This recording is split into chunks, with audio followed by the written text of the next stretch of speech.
આ ઘરમાં મારી કોઈ ઇજ્જત છે કે નથી? મારી પ્લેટમાં થોડુંક ખાવાનું એમને પડ્યું રહ્યું તો મને આટલું બધું સંભળાવશે?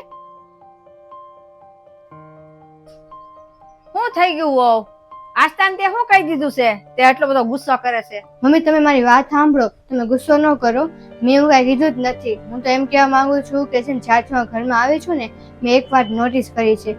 દીદી છે ને રોજ છે ને થોડુંક જમવાનું છે ને એટલું મૂકી દે છે અને છે ને એનો કેટલો બગાડ થાય છે. આપણે જમવાનું કોઈને આપી નથી એકતા ને ફેંકી દઈએ છીએ.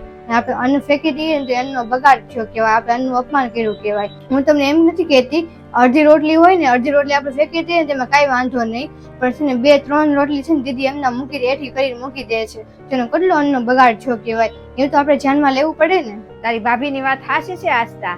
2-3 બટકા હોય ને તો ઠીક છે, 2-3 રોટલી તું એઠી કરીને આમના મૂકી દે ને જવા દે તો અન્નનો બગાડ થયો કહેવાય કે નહીં?